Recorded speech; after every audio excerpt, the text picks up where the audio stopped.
تعالی عنہ قال رسول اللہ صلی اللہ علیہ وسلم اجتنبوا السبع الموبقات قالوا یا رسول اللہ وما هن قال الشرك باللہ والسحر وقتل النفس التي حرم اللہ الا بالحق وأكل الربا وأكل مال اليتيم والتولي يوم الزحف وقذف المحصنات المؤمنات الغافلات متفق علیہ او كما قال رسول اللہ صلی اللہ علیہ وسلم سبحان ربک رب العزت عما یصفون وسلام علی المرسلین والحمد للہ رب العالمین اللہم صلی علی سیدنا و مولانا محمد وعلی آل سیدنا و مولانا محمد وبارک وسلم ثم صلی علیہ۔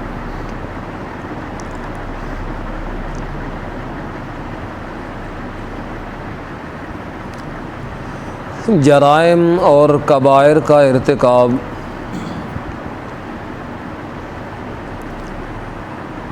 بحیثیت انسان ہونے کے اور شیطان اور ابلیس کے گمراہ کرنے کی وجہ سے انسان کر بیٹھتا ہے۔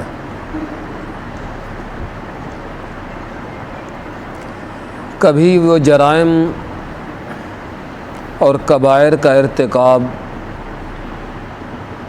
نسیاناً کرتا ہے، جہالت کی وجہ سے کرتا ہے، اور کبھی ان جرائم اور کبائر کا ارتکاب عمداً قاصداً اور جان بوجھ کے بھی کرتا ہے۔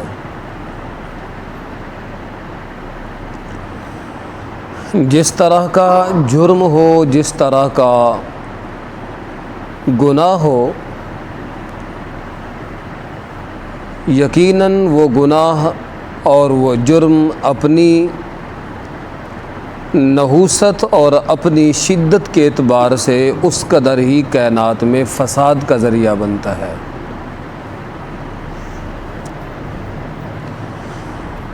شریعت مطہرہ نے ایسے جرائم اور کبائر سے روکنے کے لیے مختلف قسم کی حدود اور مختلف قسم کی سزائیں مقرر کی ہیں کہ جو جرم کا عادی بن جائے اور جس کا جرم متعدی ہو جائے تو پھر اس کو روکنے کے لیے شریعت نے کچھ سزائیں مقرر کی ہیں۔ ان سزاؤں کو اصطلاح شریعت میں حدود کہا جاتا ہے۔ حدود جمع حد کی، اور حد کہتے ہیں ایک لائن اور باؤنڈری کو جو دو چیزوں کو آپس میں ملنے سے روک دیتی ہے۔ حد کو حد بھی اس لیے کہتے ہیں کہ یہ اس جرم کو روک دیتی ہے اور ان کے درمیان ایک قسم کی رکاوٹ بن جاتی ہے۔ جس طرح نماز، روزہ، حج، زکوٰۃ عبادت ہے اور کار ثواب ہے، اسی طریقے سے جرائم اور کبائر کو روکنے کے لیے حدود اللہ کا نفاذ بھی وہ عبادت بھی ہے اور کار ثواب بھی ہے، کیونکہ یہ تمام مسائل قرآن کے مسائل ہیں، تمام احکامات قرآن کے احکامات ہیں، اور قرآن کے احکامات عمل کرنا ان پہ یہ عبادت بھی ہے اور کار ثواب بھی ہے۔ اگر ایسی حدود کو اور ایسی سزاؤں کو لاگو نہ کیا جائے تو یہ پورا جہان اور پورا نظام فساد کا شکار ہو جائے گا۔ اللہ پاک نے انسان کو پیدا کیا اور اس کی فطرت کو بھی جانتا ہے، مزاج کو بھی جانتا ہے، اور یہ بھی جانتا ہے کہ انسان کس قدر جلدی رک جاتا ہے اور کس قدر جلدی باز آ جاتا ہے، اور کون سی سزا اس کے لیے موافق ہے اور کون سی ناموافق ہے، کون سی مفید ہے اور کون سی غیر مفید ہے، یہ سب میرے اللہ کو پتہ ہے۔ اس نے حقیقت کو سمجھتے ہوئے جس حقیقت پہ انسان کو بنایا ہے اسی طرح کی سزائیں بھی تجویز کی ہیں تاکہ یہ نظام اور جہان فساد سے بچ جائے۔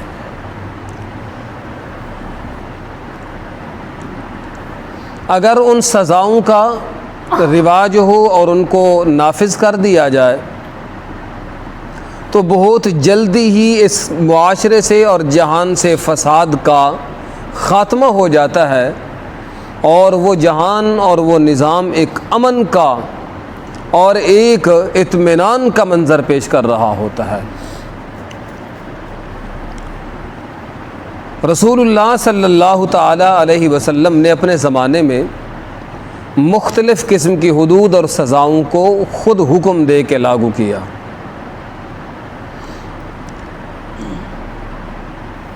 اور ویسے کوشش یہ ہونی چاہیے کہ جس قدر ہو سکے لوگوں کو سزاؤں سے بچانا چاہیے۔ شریعت کا یہ مزاج ہے۔ اگر کسی پہ حد جاری ہونے کے لیے کوئی گواہ پیش ہونے لگے یا اس نے ایسا کوئی جرم کر دیا تو شریعت یہ کہتی ہے اس پہ پردے ڈال کے اس کے جرم کو چھپا دیا جائے۔ اس کا معاملہ اللہ کے ساتھ ہے، وہ توبہ استغفار کرے گا، ہو سکتا ہے اللہ اسے کیا کر دے۔ مگر جب وہ مقدمہ ایک قاضی کے سامنے یا بادشاہ کے سامنے یا جج کے سامنے پہنچ جائے تو پھر اس میں رعایت کرنے کی اجازت نہیں ہوتی۔ وہ پہلے ختم ہو جائے، دبا دیا جائے تو علیحدہ بات ہے، مگر جب وہاں تک پہنچ جائے تو پھر اس کے اندر کسی قسم کی نرمی کی اجازت نہیں ہوتی۔ نبی علیہ السلام کے زمانے میں ایک آدمی سے زنا ہو گیا، اس نے جا کے کسی دوسرے آدمی کو بتایا مجھ سے ایسی غلطی ہو گئی، اب میں کیا کروں؟ تو اس نے کہا جا نبی علیہ السلام سے تذکرہ کر دے، ہو سکتا ہے اللہ تعالیٰ کو راستہ نکال دے اور تیرے لیے کوئی نرمی پیدا ہو جائے۔ یہ اس کی غرض تھی۔ تو وہ نبی علیہ السلام کے پاس آیا، اقرار کر دیا۔ جب اقرار ہو گیا تو اب سزا پیچھے ہٹ نہیں سکتی، اب سزا لاگو ہوگی۔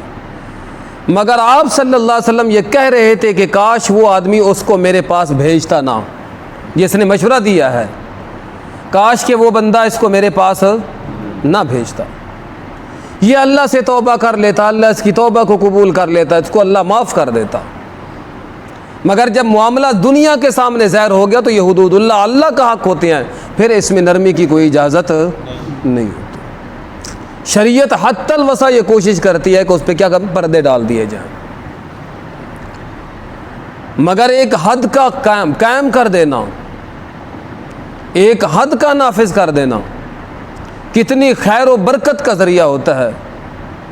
کس قدر آپ صلی اللہ علیہ وسلم نے فرمایا اقامت الحد خیر من مطر 40 لیلۃ، 40 دن کی مسلسل موسلادھار بارش برستی رہے، اس قدر 40 دن کی بارش سے فائدہ نہیں ہوتا جتنا ایک حد کو اس دھرتی پہ قائم کرنے سے اللہ خیر و برکت نازل فرماتے ہیں۔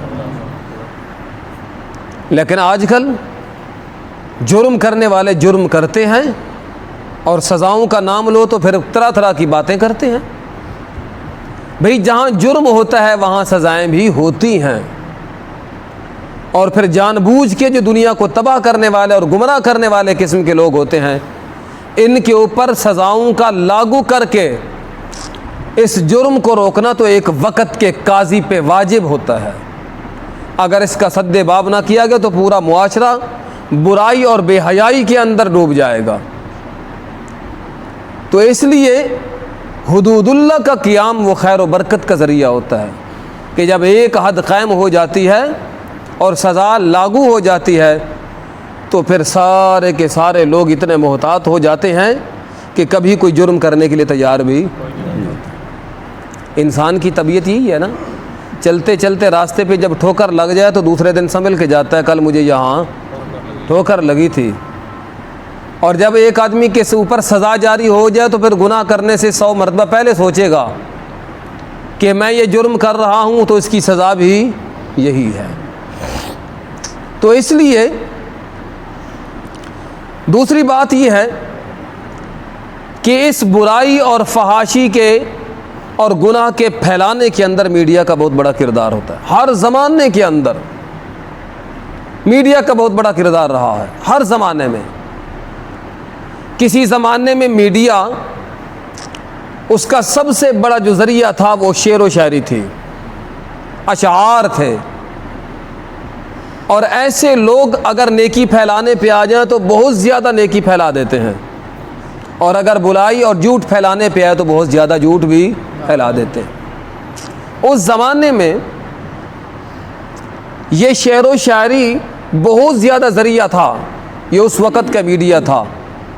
جس آدمی نے جس طرح کا شعر جس کے بارے میں کہہ دیا وہ لکھا گیا، لوگوں نے یاد کر دیا، وہ نسل در نسل وہ اشعار چلتے رہے۔ چاہے ایک شاعر نے کسی انسان کی جھوٹی تعریف کر دی، آنے والی نسل اس کو صحیح سمجھتی رہے گی۔ چاہے اس کے بارے میں غلط الفاظ کہہ دیے، غلط رائے پیش کر دی، اگر کسی کی توہین کر دی، تضحیک کر دی، تو آنے والی نسل تک وہ تضحیک پہنچتی رہے گی۔ تو اس لیے آپ صلی اللہ علیہ وسلم نے فتح مکہ کے موقع پہ جن لوگوں کو قتل کرنے کا حکم دیا تھا، ویسے تو عام معافی کا اعلان تھا، چاہے چھوٹا ہو بڑا ہو جو بھی ہو، آج کے بعد کسی سے کوئی انتقام نہیں لیا جائے گا، میں محمد عام معافی کا اعلان کرتا ہوں۔ مگر چند ایسے لوگ تھے جن کے بارے میں آپ نے قتل کا حکم دیا تھا، یہ وہی لوگ تھے جو میڈیا استعمال کرتے تھے، اشعار کے ذریعے پیغمبر کی توہین اور گستاخی کیا کرتے تھے۔ ایسے لوگوں کے لیے معافی کا کوئی، کیونکہ یہ بہت بڑا جرم کرنے والے ہوتے ہیں۔ تو ہر دور کے اندر یہ تحریر کی صورت میں ہو یا اخباروں کی صورت میں ہو یا اشعار کی صورت میں ہو، میڈیا رہا ہے، اور آج کے دور کے اندر بھی آپ جانتے ہیں کہ میڈیا کس قدر کردار ادا کرتا ہے، ایک نیکی کے پھیلانے میں اور برائی کے پھیلانے میں۔ اگر وہ کسی کو برا کہہ دے تو سارا جہان اس کو برا سمجھنے لگ جاتا ہے، اور کسی کو اچھا کہنا شروع کر دے تو سارا جہان اچھا ہی کہنا شروع کر دیتا ہے۔ تو اس طرح یہ ایک نیکی کا ذریعہ بھی بن سکتا ہے اور برائی کا ذریعہ بھی بن سکتا ہے، اور برائی کی صورت میں نقصان اور گناہ بہت زیادہ ہوتا ہے۔ تو اس لیے جب سزائیں نہیں ہوتی اور کوئی حقوق پابندیاں نہیں ہوتی، حدود نہیں ہوتے، پھر یہ واقعات سامنے آتے ہیں، تو پھر عزتیں محفوظ نہیں رہ سکتی، عزتیں محفوظ نہیں رہ سکتی۔ اور شریعت حد کے قائم کرنے کے اندر کس قدر احتیاط رکھتی ہے کہ ناجائز طریقے سے کسی کے اوپر حد قائم نہ ہو۔ آپ صلی اللہ علیہ وسلم کے زمانے میں ایک واقعہ پیش آیا، کسی انسان نے جبراً زبردستی کسی عورت سے زنا کر دیا، اور یہ مقدمہ نبی علیہ السلام کے پاس آیا۔ اب اس مرد نے، اس بندے نے اقرار بھی کر لیا کہ میں نے واقعی کیا ہے، اور اس عورت کا بیان تھا کہ اس نے مجھ سے جبراً کیا ہے۔ آپ صلی اللہ علیہ وسلم کو جب یہ ساری حقیقت معلوم ہوئی تو آپ نے عورت کو کہا کہ اللہ تیرا جرم اور تیرے گناہوں کو معاف کر دے گا، اس کے اوپر کسی قسم کی حد جاری نہیں کی۔ اور جس نے جبراً یہ کیا تھا، اللہ تعالیٰ کے پیغمبر نے اس پہ حد جاری کی اور اس کو رجم کروا دیا، اور پتھر مروا کے اس کو کیا کرا دیا، ختم کروا دیا۔ اس لیے کہ جو جبر کرنے والا تھا قصور اس کا تھا، جس کے ساتھ جبر کیا گیا وہ قصوروار نہیں ہے۔ تو شریعت دونوں پہ حد جاری نہیں کرتی، ہاں جب دونوں کی رضامندی ہوگی، مرد اور عورت کی رضامندی کے ساتھ زنا ہوگا تو دونوں پہ حد کیا ہوگی، جاری ہوگی۔ مگر یہاں الٹی گنگا چل پڑی ہے، آج کے پڑھے لکھے جاہل نے،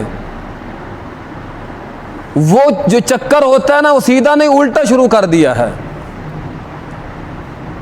کہتے ہیں جو جبراً کیا جائے وہ زنا ہے، جو زنا بالرضا ہو تو اس کے اوپر کسی قسم کی کوئی سزا نہیں ہے۔